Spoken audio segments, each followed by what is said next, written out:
आपके घर में भी छोटा बच्चा है? क्या आप भी कोल्ड एंड कफ से परेशान हैं? क्या आप भी उसको कन्वेंशनल मेडिसिन नहीं दे सकते? तो ये वीडियो आपके लिए है। Hi guys, welcome back to my channel. My name is Arshi and I am a mom of 2। तो बच्चे तो अक्सर बीमार पड़ते ही रहते हैं, स्पेशली अगर आपके घर में एक से ज़्यादा बच्चे हैं।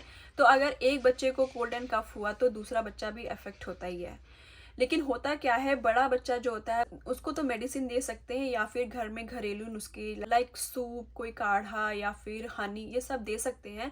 लेकिन अगर आपके घर में 1 साल से छोटा बच्चा है तब क्या करें? तो मैं इस वीडियो में शेयर करूंगी कि मेरा एक्सपीरियंस कैसा होता है कोल्ड एंड कफ को, मेरे बेबी के लिए क्या चीज़ें वर्क करती हैं। फर्स्ट बॉन्ड की बात करो तो अनाया यूएस में बॉन्ड हुई थी और 11 मंथ्स तक हम यूएस में थे। वो कोविड टाइम चल रहा था। उसको 11 मंथ्स तक कोल्ड एंड कफ हुआ ही नहीं, तो उसके में कोई एक्सपीरियंस नहीं था। जब अनाया 1.5 साल की हुई, हम इंडिया में थे, तब उसको फर्स्ट टाइम कोल्ड हुआ था। बट तब उसको हनी या कोई और काढ़ा या फिर कुछ ऐसी चीज़ें हम दे सकते थे। इवन इंडिया में तो डॉक्टर प्रिस्क्राइब कर देते हैं मेडिसिन, तो कोई प्रॉब्लम नहीं हुई। लेकिन ईजान के केस में क्या हुआ, ईजान भी यूएस में ही बॉर्न हुआ है, लेकिन जब वो 2 मंथ्स का था तब हम इंडिया गए थे। और ईजान जब 3 मंथ्स का था तो उसको फर्स्ट टाइम कोल्ड हुआ था, क्योंकि अनाया को हो गया था और अनाया से ईजान को हो गया था। तो इंडिया में तो फिर भी मेडिसिन दे देते हैं डॉक्टर, लेकिन यूएस में ऐसा बिल्कुल भी नहीं होता है। इवन बड़े बच्चों को भी डॉक्टर कोल्ड एंड कफ की मेडिसिन नहीं देते हैं। तो ईजान जब 7 मंथ्स का था तो अनाया से उसको भी कोल्ड हो गया था और कोल्ड से फिर कफ भी हो गया था। तो यहाँ पे डॉक्टर कोई मेडिसिन नहीं देते। तो मैंने क्या ट्राई किया वो मैं आपको बताती हूँ। तो पहली जो होम रेमेडी है वो इंडिया में मुझे डॉक्टर ने बताई थी, वो है घी और रॉक सॉल्ट। हल्का सा घी को गर्म करके एंड सॉल्ट को बहुत अच्छे से बारीक पाउडर बना लेना है और गर्म घी में उसको मिक्स करके बच्चे के चेस्ट में, हैंड में लगा के आप ग्लव्स लगा सकते हैं और पैर में और पीठ में लगाना है 2 से 3 बार। ये चीज़ मैंने ट्राई करी थी एजान को इंडिया में। लेकिन होता क्या है, ये चीज़ें एक दिन में काम नहीं करती, 1 वीक तो लग जाता है। और इंडिया में हमारे पेरेंट्स या और भी लोग हैं, इतना पेशेंस नहीं होता है कि उन्हें लगता है कि डॉक्टर कोई मेडिसिन दे दे जो कि आज के आज ही ठीक हो जाए। तो मैंने इतना ध्यान नहीं दिया, लेकिन यहाँ मैंने ट्राई किया, बहुत अच्छा काम करी थी। दूसरी चीज़ है अजवाइन पोटली। पहले आप थोड़ा सा हल्का रोस्ट कर लीजिए अजवाइन को और किसी हल्के से कॉटन के कपड़े में उसको डाल के उसमें गांठ लगा दीजिए। और जब मैंने टच करके देखा था कि ज़्यादा उसकी स्किन ना जले, तो मैंने 2 लेयर पहनता था ईजान, तो 1 लेयर के ऊपर ही मैंने वो पोटली रख दी थी सोने के टाइम। ऐसे तो बच्चों को उलझन होती है, सोने के टाइम बच्चे के आप पास या पिलो के पास रख सकते हैं जब बच्चा सोए। तो इससे बहुत ही ज़्यादा फर्क पड़ता है। लाइक उसको इतनी ज़्यादा कफ हो रही थी और मैंने इसको ट्राई किया और नेक्स्ट डे ही 50% उसकी कफ चली गई।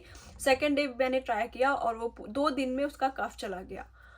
तो ये काफ़ी गेम चेंजर था मेरे लिए। तीसरी चीज़, बच्चों को जब कोल्ड होता है तो उनकी नोज़ ब्लॉक हो जाती है।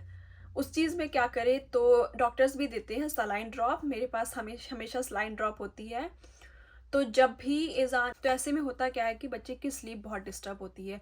बच्चा जब सोता है तो उनकी नोज़ ब्लॉक हो जाती है, जिसकी वजह से वो बहुत अच्छे से सो नहीं पाते हैं। उस केस में बच्चे को थोड़ा एलिवेटेड सुलाएं, थोड़ा सा सर ऊपर हो और बच्चे को सलाइन ड्रॉप डाल दें।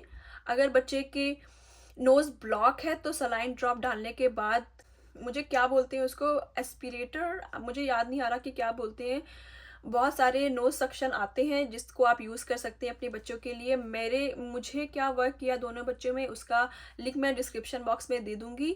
ये कुछ ऐसा दिखता है जिससे आप अपने मुंह से, आप बच्चे के नोज में लगा के अपने मुंह से आप सक कर सकते हो। एंड डरने की कोई बात नहीं है, बच्चे का म्यूकस आपके मुंह में नहीं जाएगा, ट्रस्ट मी। और मुझे पता है कि ये सारी चीज़ें एक मॉम ही कर सकती है। अगर आप मॉम टू बी है या अभी आपके बच्चे नहीं हैं तो आपको ये लग रहा होगा कि ये मैं कभी नहीं कर सकती, लेकिन जब आप मॉम बनेंगे तो ये सब चीज़ें आप कर लेंगे, आराम से कर लेंगे। 1-2 बार के बाद तो आप बिल्कुल प्रो हो जाएंगे। तीसरी चीज़ है ह्यूमिडिफायर। ये बहुत अच्छा काम करता है। जब एसी या हीटर चलता है रूम में तो रूम काफ़ी ड्राई हो जाता है, तो रूम को मॉइस्ट रखने के लिए आप ह्यूमिडिफायर यूज़ कर सकते हैं। तो मैं ये 4 चीज़ें मस्ट करती हूँ जब मेरे बच्चे को कोल्ड एंड कफ होता है। तो मैं एक बार समराइज कर देती हूँ कि मैं क्या क्या ट्राई करती हूँ। घी रॉक सॉल्ट अप्लाई करती हूँ chest, back, hand and leg में। दूसरी चीज़ मैं यूज़ करती हूँ अजवाइन पोटली। जब बच्चा सोता है तो उसके पिलो के पास या फिर यहाँ पे चेस्ट के पास आप रख सकते हैं। मेक श्योर कि वो बहुत गर्म ना हो, तो मैं एक लेयर क्लॉथ के ऊपर ही रखती हूँ। तीसरी चीज़ सलाइन ड्रॉप और बच्चे की नोज़ को क्लीन रखना। एंड फोर्थ चीज़ है ह्यूमिडिफायर। तो ये 4 चीज़ें मेरे बच्चे को काफ़ी हेल्प करी थी, रात को सोने में भी और दिन में भी। एंड लास्ट, मेक श्योर कि आप बच्चे को हाइड्रेटेड रखें। अगर बच्चा 6 मंथ्स के ऊपर है तो उसको पानी ज़रूर दीजिए, अदरवाइज़ मिल्क उसको ज़्यादा दीजिए, क्योंकि कोल्ड कफ के टाइम पे होता यह है कि बच्चा खाना छोड़ देता है, बच्चे की एपेटाइट कम हो जाती है, और उस केस में हमें फ्लूइड ज़्यादा इंक्रीज़ कर देना चाहिए ताकि बच्चा भूखा ना रहे और उसका हाइड्रेशन अच्छा हो। तो ये था मेरा वीडियो जिसमें मैंने आपके साथ अपना एक्सपीरियंस शेयर किया कि मैं अपने बच्चों का ख्याल कैसे रखती हूँ, उनके कोल्ड एंड कफ को थोड़ा इजी कैसे बनाती हूँ। मैं वो चीज़ें ज़रूर शेयर करती हूँ आपके साथ जिससे मेरी मदरहुड, मेरी पेरेंटिंग थोड़ी इजी हो गई हो। तो अगर आपको ये वीडियो हेल्पफुल लगी हो तो please like, comment and subscribe my channel. मिलते हैं आपसे नेक्स्ट वीडियो में।